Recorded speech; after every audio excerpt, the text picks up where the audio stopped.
for the fucking money and fame. Everyone in the Seattle scene was. Anyone who says they weren't, they're lying. Except Mike, he was in it for the babes. Our motto back in the day was, we rock the deaf. Our music comes by instinct. We play the first thing that kicks in. If we're not having fun doing it, no one will have fun listening to us.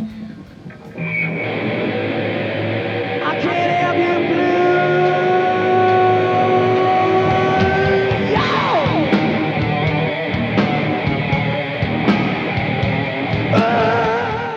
88 was a big year for me personally and professionally. In the beginning of 88, going by the name Diamond Lie, we made our first demo, known as the Treehouse tape. We actually recorded it in a treehouse.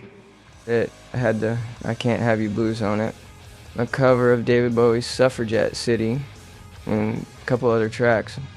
Hey man, oh, leave me alone, you know. Hey man, oh Henry, get off the phone, I got it. Hey man, I gotta straighten my face. This mellow last year just put my spine out of place. It ended up playing a crucial role in us coming up. Mike's sister Melinda was our #1 fan and biggest supporter. She was friends with Randy Houser and gave him a cassette of the Treehouse tape. Randy was a local promoter, hairstylist, and coke dealer. About a month after she gave him the demo, he came to see us play and was blown away. I'm the queen of the rodeo. He became our first manager and began promoting the hell out of us. He also paid the rent at our rehearsal room and got us unbanned from the OK Hotel, the Vogue, and the Grand Central Tavern. Previously during the show, I threw a milkshake into the crowd and that shit got us blacklisted. And Sean had thrown a punch at the owner of one of the clubs. Randy brought in Ken Deans to co-manage us. We started getting serious attention from record labels, but nobody liked the name Diamond Lie. So we took up my old band name Alice in Chains. I called my old bandmates to make sure it was cool with them, and they gave me their blessings. In the summer of '88, Jerry went to an Iron Maiden concert with Guns N' Roses as the opening act.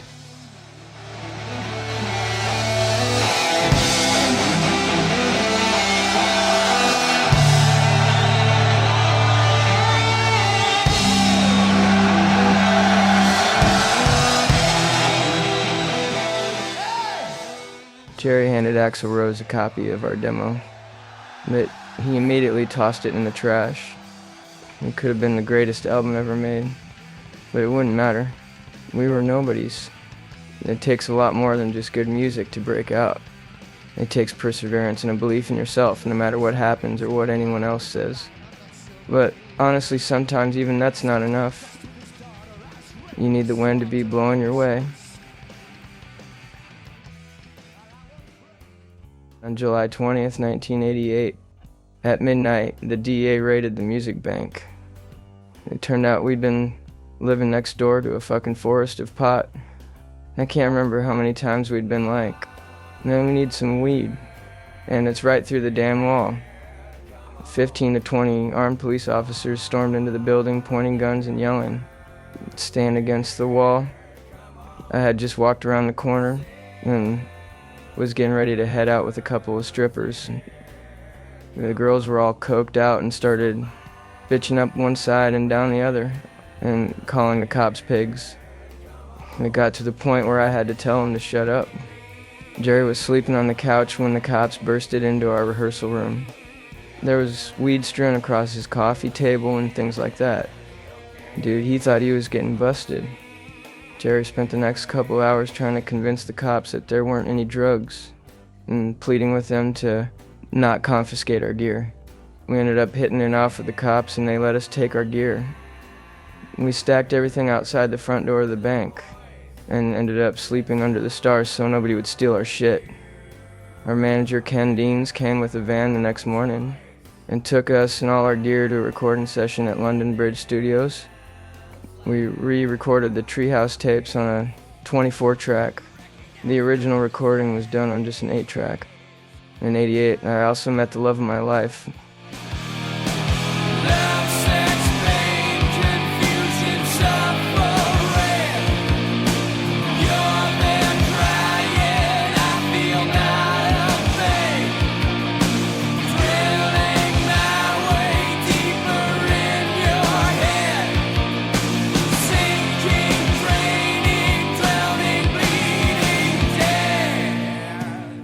first met Demery at a party. I know it sounds cliche, but it was love at first sight. I never had a serious relationship until I met Demery. She always had faith in me, always, even up until the very end. She would tell everyone that I was going to be a star, and defended me even after we split up. Nobody could shake her confidence in me. My friends used to joke that I had found the woman of my dreams with the body of a 12-year-old boy. She was just barely 5 feet and never weighed more than 100 pounds. Man, we had so much fucking fun in the early days. Before heroin, we were always laughing and just being silly. And those were the happiest days of my life.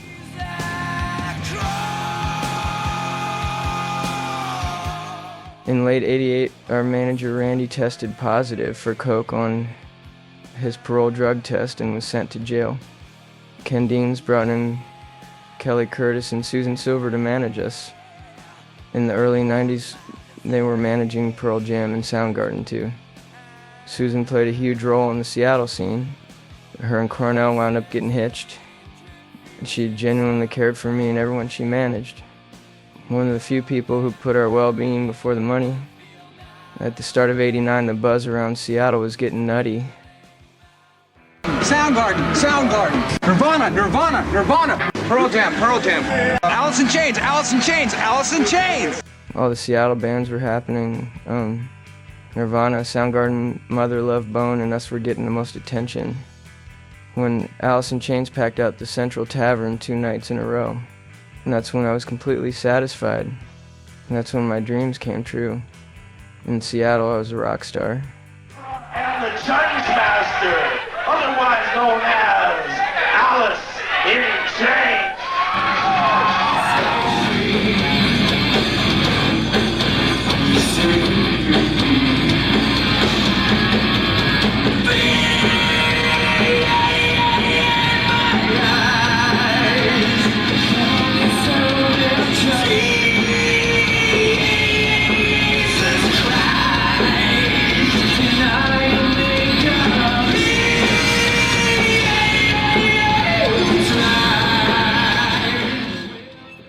The record companies started coming around, but I had never even thought about that.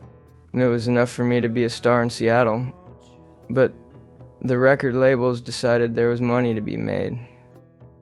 Seattle was going to be the next big thing and everybody wanted a piece of it. So from Mother Love Bone on, the signings were straight up bidding wars. Everything climaxed during the epic summer of '89. It was a fucking scorcher. We'd hit the beach all day and party all night. And that summer became the inspiration for the song. Long Gone Day. Long gone day.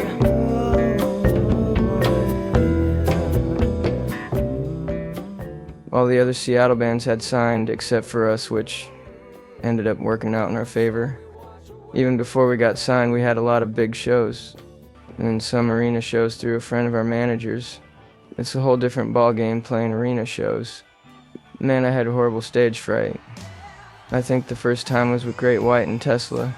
And I was dry heaving behind the bass cabinet. And it wasn't until like halfway through the set that I actually realized where I was. The summer ended with us signing with Columbia after 8 months of negotiations. We got a killer deal. We were able to retain things that you can't usually keep when you're a new band like publishing. We are one of the last bands ever to get signed that kept all their publishing. With the deal signed, it was time to make a fucking record. Columbia sent our demo tape to all the biggest producers, but they all kept passing on us. Everyone was looking for high voices like Axl and Dio. Our demo tape had 12 songs on it that were kind of all over the place. Some songs were punk, others were heavy metal. We hadn't really settled on our sound yet. Rick Rubin and Dave Jordan came to see us play at a club in LA. Rick walked out after a few songs, but Jordan saw the magic. He came up to Jerry and said, "What you're doing is what Tony Iommi was doing in Black Sabbath." And we clicked right away. He's dark and twisted just like us. His favorite songs on the demo were Man in the Box, We Die Young, Love Hate Love. We recorded most of Facelift at London Bridge Studio. Facelift was when we truly became Alice in Chains. Fuck. Okay, so we're done, right? Let's just get this album done today. I got a date tomorrow. I can't come in. Shit. Let's just fucking, I mean, they can't tell us what to do, man. Let's just fucking, these 7 songs are good enough. Let's just do a 7-song album. Fuck it. EP. Let's do an EP first. Before we started recording, Jordan gave us the unreleased album Ritual De Lo Habitual by Jane's Addiction. That shit blew my mind.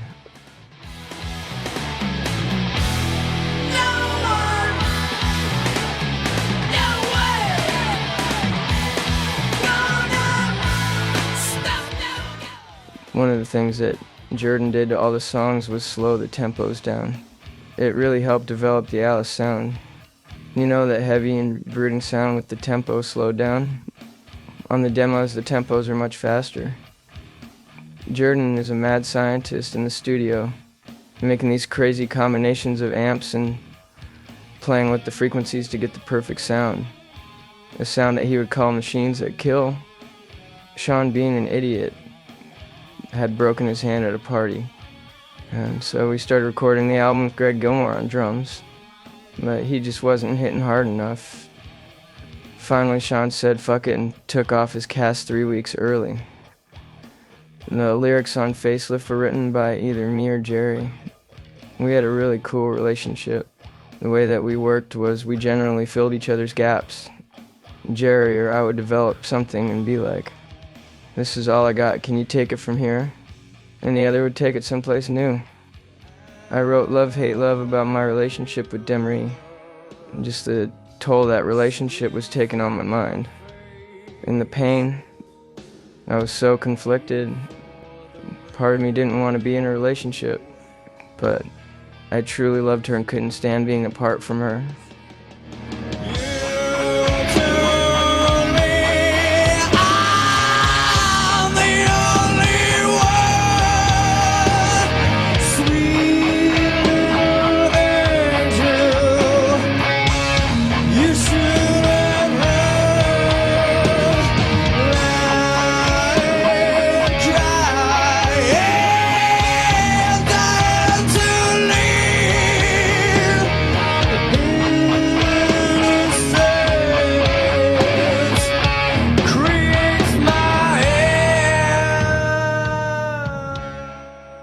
The song I Can't Remember is about my teen years and my feelings toward my parents growing up.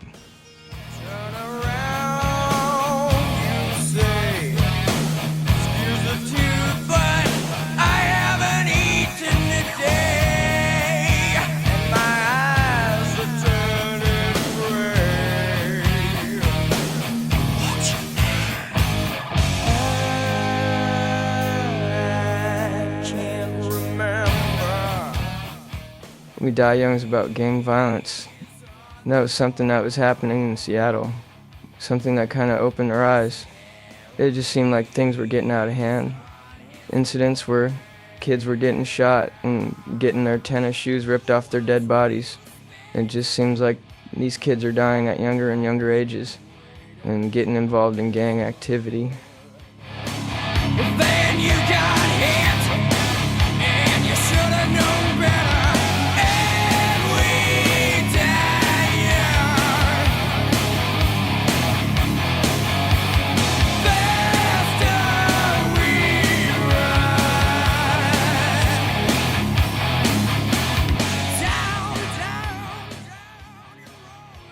The Sunshine is about Jerry's mom, Gloria. When he was a little kid, he'd always tell her, I'll be famous and buy you a house, and you'll never have to work again. I'll take care of you like you took care of me. When she passed away, it was a really shitty time for Jerry. He didn't know how to deal with it then, and still doesn't, but it gave him the impetus to do music. Where music's about taking something ugly and making it beautiful.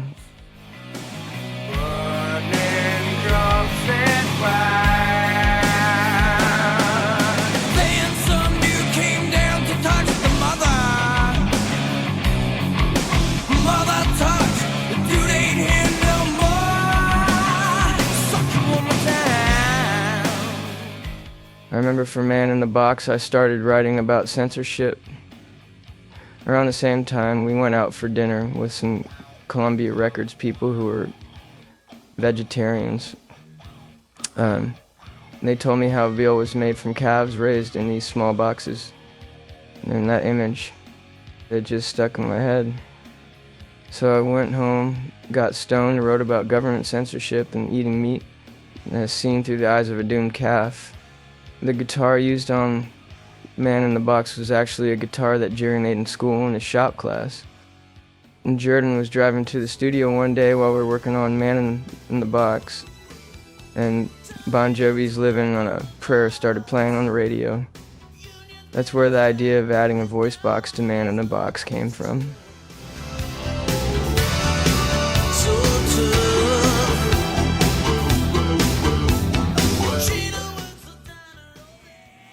You can hear me shout, Sexual chocolate, baby! At the end of the song, Real Thing. That came from the movie Coming to America, where Eddie Murphy is the singer of a band called Sexual Chocolate. Shit always cracked me up. Yeah. Sexual chocolate! The sessions at London Bridge wrapped up in December of '89. That Christmas was the first time in my life I had money to buy presents. We went to LA after the holidays to record my vocals and finish up the album. Los Angeles, I don't like that town. Too decadent and it's slimy. We recorded in a freshly remodeled Studio A. It was like $1 million coffin and the size of a gymnasium. They had this stairwell at the studio leading up to the roof, and Jordan set up Jerry's amp in there. And that's where the solo on Man in the Box was recorded.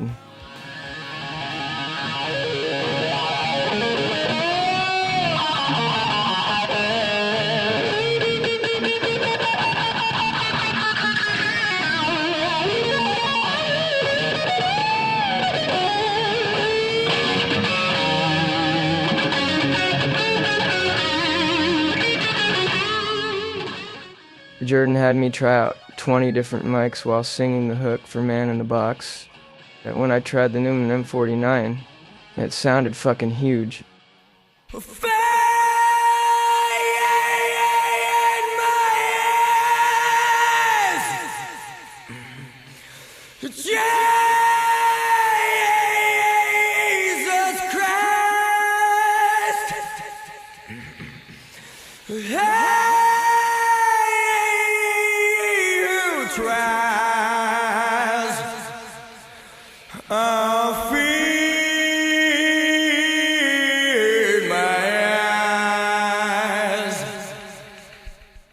It made everyone's hair stand up.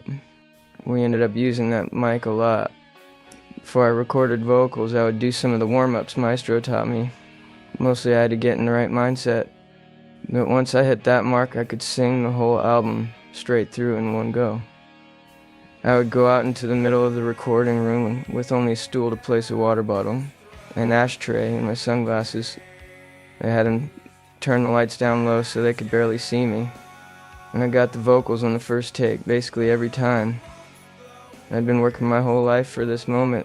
We doubled my vocals on Facelift, but it wasn't like my stacked vocals that came out on dirt.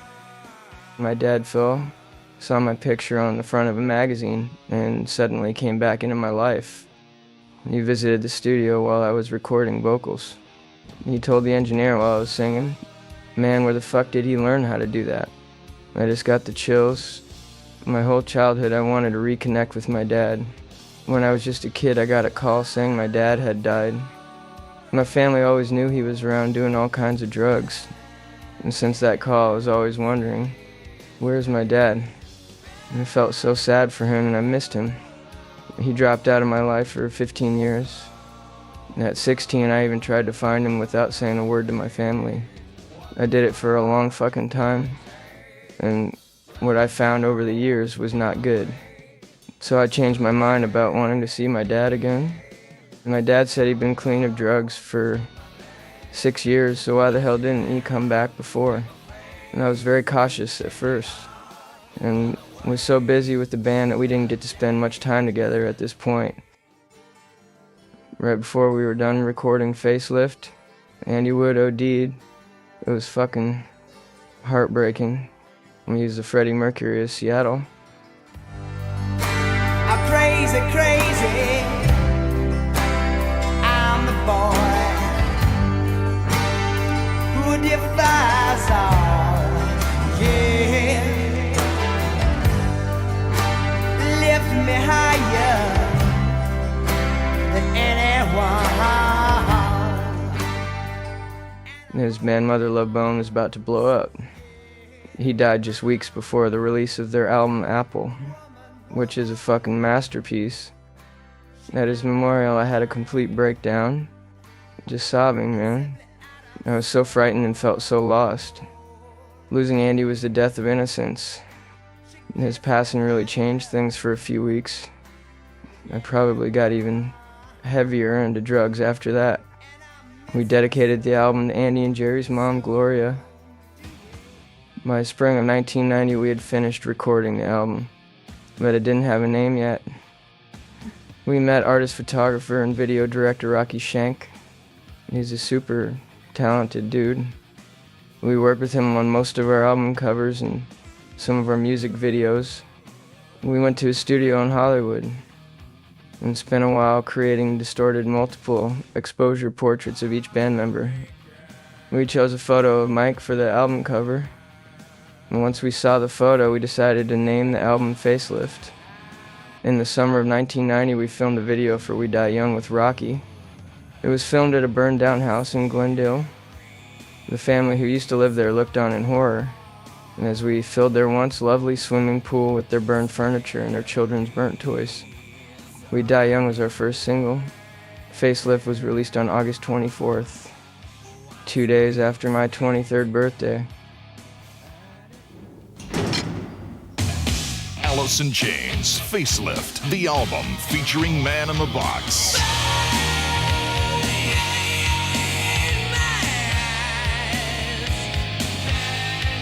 And We Die Young. This is no dream, and there's no going back. Facelift from Alice in Chains.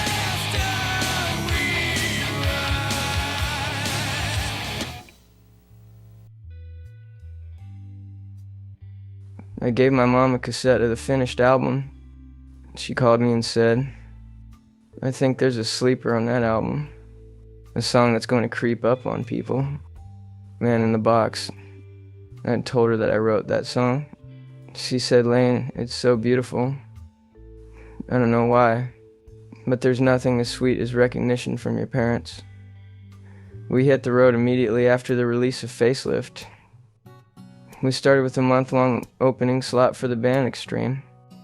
It was a pretty terrible pairing. Extreme fans were generally little seedy guitar player wannabe dudes. And they had just come out with the song, More Than Words. Extreme were from the old school of rock, and that was, you pretty much screw over the opening act and shit like turning down the PA on us and not giving us as many lights. Our approach when we were finally headliners was more kind of punk rock, like we're all in this together. As the tour progressed, we began winning over Extreme's audience. The shows were in clubs ranging from 500 to 1,500 people. And Jerry is a perfectionist.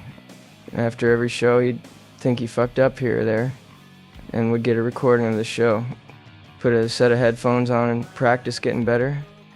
For the next leg of the tour, we were opening for 80 Pop. They treated us a lot better on the ego stuff. We got cut back on lights somewhat, but the sound was boosted up better than when opening for Extreme. I am the passenger, and I ride through the city backsides. I see the stars come out of the sky. For Thanksgiving that year, we were in Kentucky. Pantera was touring with Prong in Mind over 4, and coincidentally, they were staying at the same hotel. Dude, picture 50 rock guys standing outside the door of the hotel bar waiting for it to open. And there's just one girl working there, thinking she's going to have a nice, easy day bartending because nobody's going to be at the hotel for Thanksgiving. But here's 5 rock bands and crews ready to watch football and get wasted. Within 30 minutes, she gave up trying to serve us and just put the bottles up on the counter. We started drinking at 1 in the afternoon and kept going well into the night. We tore that hotel to shreds. They just said, "Please leave, everybody leave." And the label was getting ready to release Man in the Box as our second single and wanted us to make a music video. Since it was my song, the label put me in touch with Paul Rackman, who was directing the video. He asked me to write down any specific ideas I had. I sent him a fax that read, "Rainy drippy barn, farm animals, and baby with eyes sewn shut."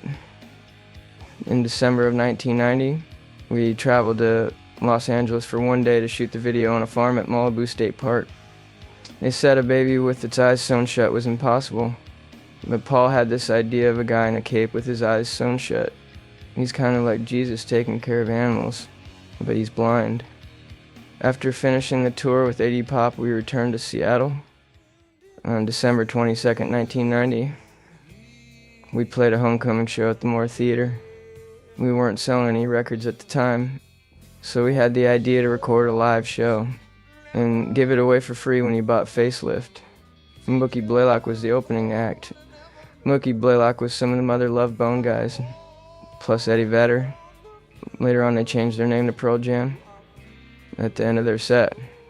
Chris Cornell took the stage and they performed songs from Temple of the Dog.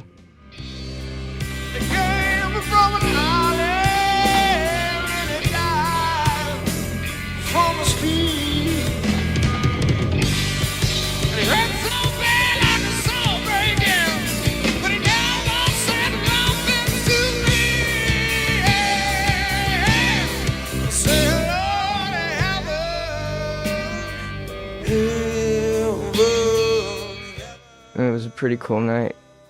Having those guys perform with us made it special. Fucking great vibes. We spent New Year's Eve at Cameron Crowe and his wife Nancy Wilson's ranch. All of my band, Soundgarden and Mookie Blaylock, were there. We sat around till morning with acoustic guitars playing covers and making up new songs.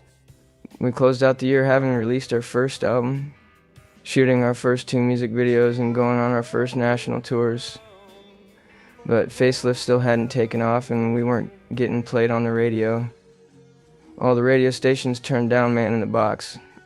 They said my voice was wrong. How Man in the Box finally got going was, it got picked up by a syndicated radio station in Texas that had like 100 stations across the country.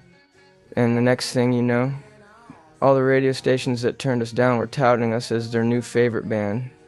The industry is full of fucking phonies. Cameron Crowe had been working on the script for the movie Singles when Andy died. Seeing the music scene come together after his death inspired him to make the movie based around the Seattle scene. Cameron wanted a song from us, so we got him to pay for us to record 10 songs. We gave him an inflated budget.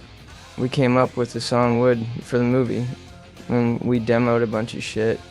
Some of those songs made it on Sap and Dirt. One of the songs, Lying Season, didn't make the cut for either record.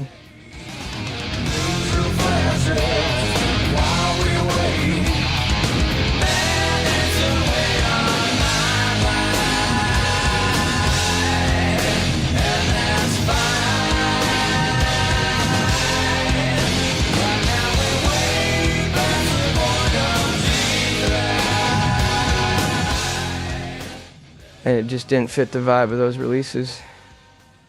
Jerry wrote the lyrics and the music for the song Wood. We were all thinking about Andy Wood a lot at the time. We always had a great time when we hung out with Andy. There was never really a serious moment or conversation, and it was all fun. Andy was so full of life and lighthearted, and it was devastating to lose him. Jerry always hated the people who judge the decisions others make. So it was also directed toward people who pass judgments. The shirt I wore in the music video belonged to Andy.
in April of '91.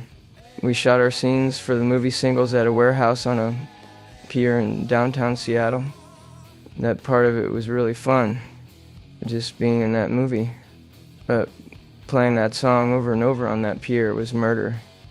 And this junkie Dwayne Bodenheimer was also there. He's the singer of the Derelicts.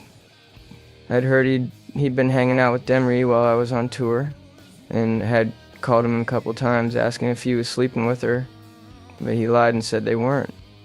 At the shoot, I came right up to him and said, "You could have told me the first time you were sleeping with my girlfriend. You're a piece of shit. It should have been you that died instead of Andy Wood. I fucking hate you. Man, I regret saying all that crap now." The anger reflected my own struggles with being loyal to Demery. In reality, we kind of had an open relationship.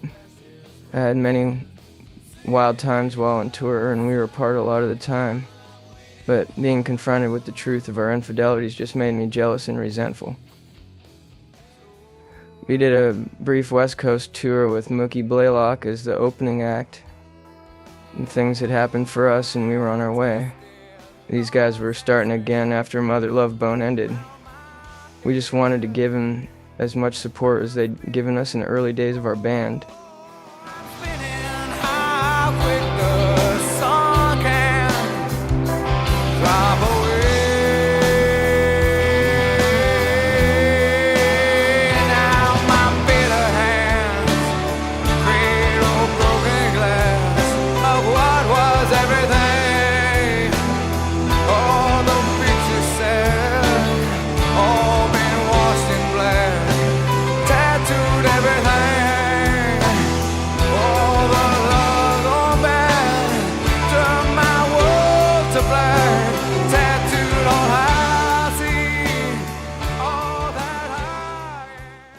During that tour, we landed an opening slot at Ozzy Osbourne's Children of the Night benefit in Long Beach, California. We first met Ozzy's band at a motor lodge. When we were checking into our hotel and moving stuff from the bus to the rooms, we kept seeing this guy across the way in the bushes, and he didn't have any clothes on. It was Zach Wilde, and he's like, "Hey, what's going on? Can you guys give me a towel, man?" I locked myself out of my room. He didn't really mind being naked, but I think we got him a towel anyway. And then we grabbed a bunch of ice and beer from the bus and filled up his bathtub and spent the night just hanging out and drinking. That was also the first time we met Mike Inez, who later became our bass player. In the summer of 1991, by accident we became openers on the Clash of the Titans tour. The other three bands on the bill were Slayer, Megadeth, and Anthrax. The opening slot was originally supposed to go to Death Angel, but they had to bail out of the tour after a bus accident.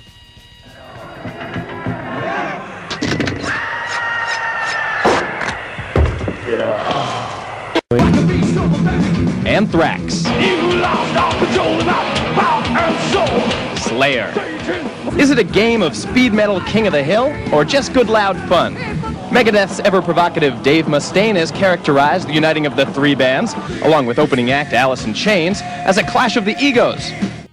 The Slayer fans were brutal to us when we played at Red Rocks, and they were throwing so much shit at us that I could hardly see the crowd. Someone threw a huge water jug that knocked over Sean's cymbals, and spit was flying everywhere. All I could do was just shout, "Fuck you," and spit back at him. Somehow Dave Mustaine found out Alice in Chains used to be a glam band, and he thought it was fucking hilarious. At one show, he had posters made up of me and my old band dressed in glam, and put them up all over the arena and backstage. Fuck, those guys just ripped us into the ground. They were busting our chops left and right.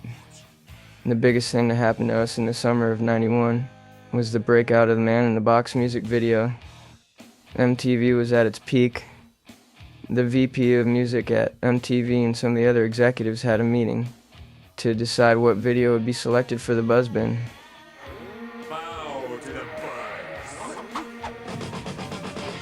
A video selected for the Buzzbin would get featured heavily in the video rotation. In the future, everything will be simple. With just a look and a thought, anything can be yours. Feel the MTV Buzzbin CD Volume 2. It was between this sort of late in the game, big glossy hair metal band called Blue Murder, or us, this dark sepia tone weird band. They decided it was time to change the landscape a little bit, and try something different, and they went with us. And that video in the MTV Buzzbin helped us out a lot. It blew us up really fast. My life changed forever, basically overnight. Facelift jumped from number 166 on the Billboard chart to 42. And the moment I knew we made it was when we walked into a bar on a night off from the tour and heard the bar band performing a cover of Man in the Box. We couldn't fucking believe it. The cover sounded horrible, but it was definitely Man in the Box. The bar band got all weirded out when they realized we were there. And Seattle, Facelift was now getting more airplay than Nirvana, Pearl Jam, and Soundgarden combined. In '91, Demery and I got engaged. It felt like the start of our perfect life together. I had everything I ever wanted. My dream job and my dream girl. And I bought her a Clouder ring, and we started making wedding plans. The wedding was going to be at the Kiana Lodge. Demery bought a wedding dress from a vintage clothing store in Pioneer Square. And Mike was going to be my best man. But then fame came and fucked everything up. People started coming up to Demery saying, "You're Layne's girlfriend." And then she'd say, "No, I'm Demery." She always had a strong sense of self. Shit, when she was just 2 years old. She had the vocabulary of a high school senior. She was a model, a poet, an artist, a fashion designer. But now she was just my girl. She hated losing her identity. Whenever we went out to dinner, fans would interrupt us asking for an autograph. My privacy was raked, and the fame freaked me out. People treated me like an object, and I was no longer a person, just a commodity to be sold. People didn't really know who I was. People would grab things from me. When someone's excited about what you do, you've got to give them respect and be grateful. But when they run by and pull a clump of dreadlocks out of your head and your scalp is bleeding, then you should just kick the shit out of them. In August of '91, Mike's dream came true. In his senior yearbook, he wrote that his goals were to become a rock star and tour with Van Halen. 7 years later, we were opening for Van Halen. Sammy Hagar loved the song Man in the Box and played the video for everybody in the band, and they said, "Well, look at these guys. They're fucking cool." When we first started opening for Van Halen, our set list led with Real Thing, and Man in the Box was our closer. We wanted to save our big hit for last, but by that time the Van Halen fans were flipping us off and booing at us. After a couple of rough shows, Hagar said, "Open with Man in the Box, you dumb fucks." We took his advice and it really helped. We had an ongoing prank war with Van Halen. One time they pulled 4 pranks on us during one set. First, they put strips of upper-facing duct tape all over the stage. And then a group of ugly strippers came on stage for a song.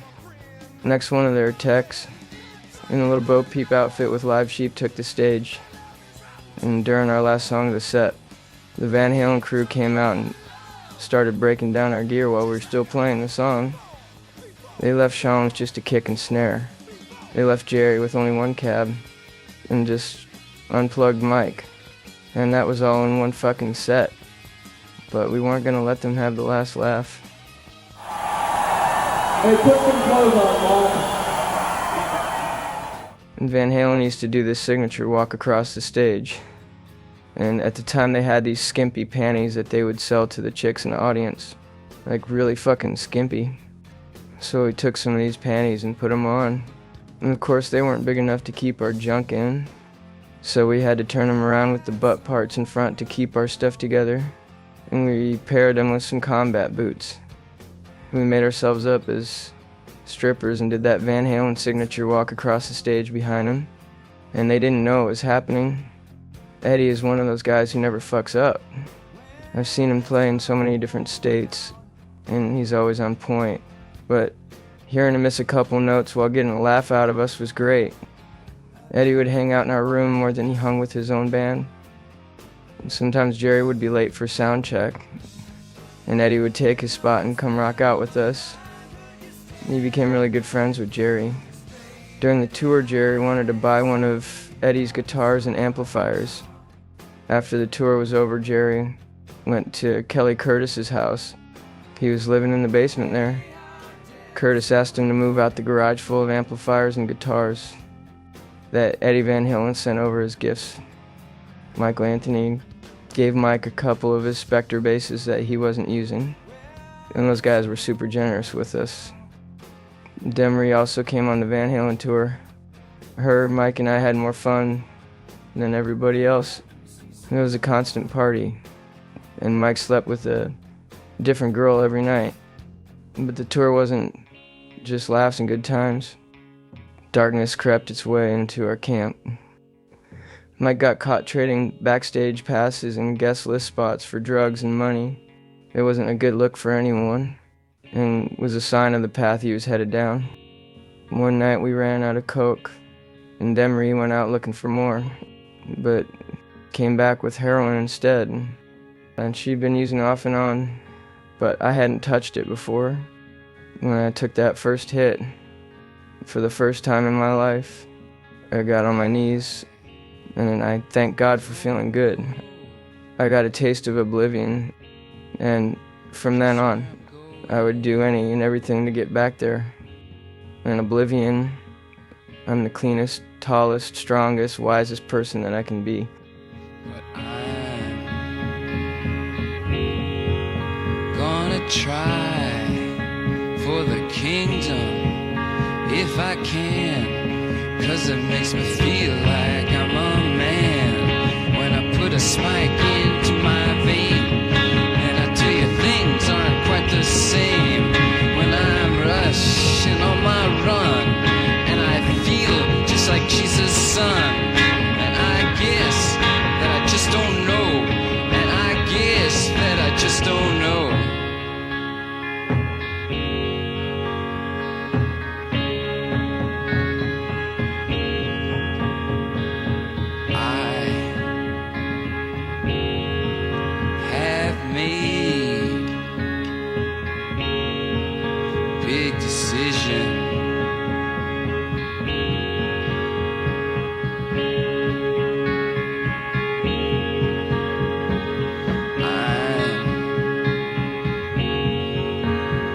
Try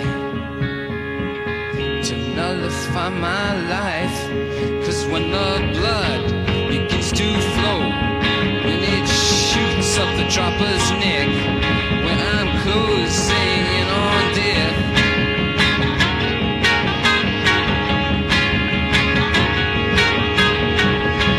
you can't help me, not you guys, or all you sweet girls with all your sweet talk.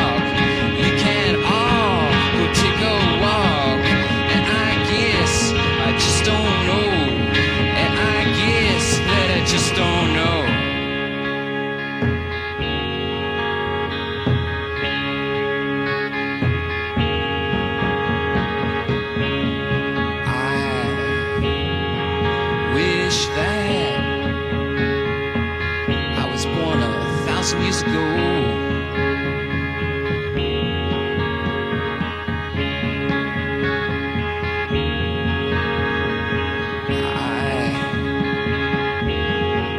wish that I'd sail the darkened seas on a great big clipper ship, going from this land here to that, on a sailor's suit and cap.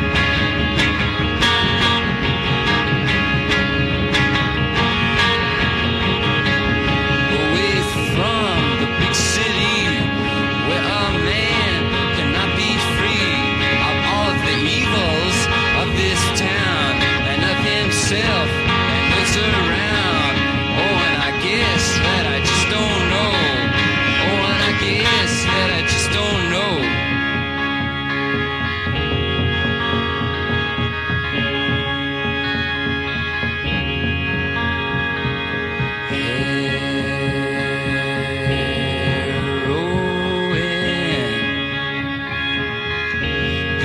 death of me.